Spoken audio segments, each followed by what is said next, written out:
அந்த இரவு மிகவும் அமைதியாக இருந்தது. இருட்டான காட்டின் நடுவே அர்ஜுன் சைக்கிளில் வீடு திரும்பிக் கொண்டிருந்தான். அந்த நேரத்தில், அர்ஜுன் என்று ஒரு சத்தம். அவன் நின்றான்.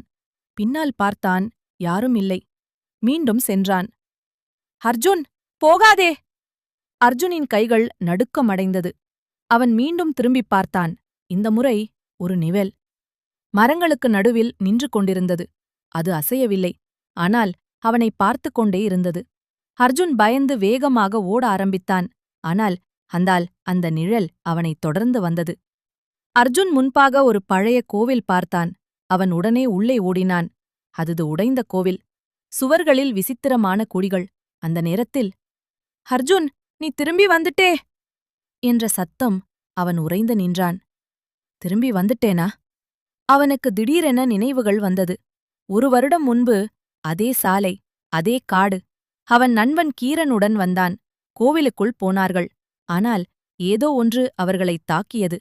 அர்ஜுன் ஓடிவிட்டான், கீரனை விட்டுவிட்டு. அந்த நாளிலிருந்து கீரன் திரும்பவே இல்லை. அந்த நிழல் அருகே வந்தது. அது தெளிவாகத் தெரிந்தது. அது கீரன். ஆனால் மனிதன் இல்லை. "என்னை ஏன் விட்டுட்டே?"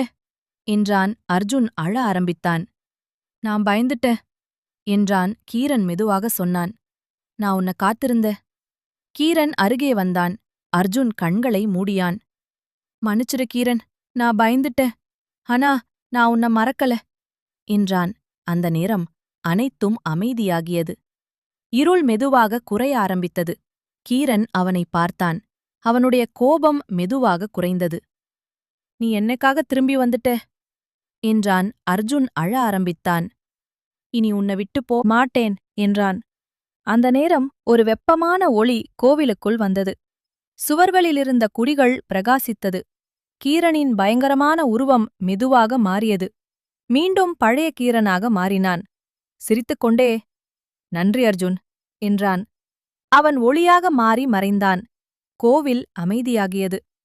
அடுத்த நாள் காலை அர்ஜுன் கண் திறந்தான். அவன் உயிருடன் இருந்தான். பாதுகாப்பாக இருந்தான்.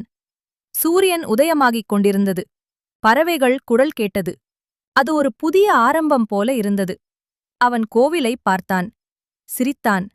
அவன் நண்பன் இப்போது அமைதியாக இருக்கிறான் என்று தெரிந்தது. அவன் மெதுவாக வீட்டிற்கு நடந்தான். இந்த முறை பயம் இல்லாமல். உண்மையான நட்பு. பயம் வந்தாலும் மறக்காது. மன்னிப்பு அனைத்து இருளையும் ஒளியாக மாற்றும்.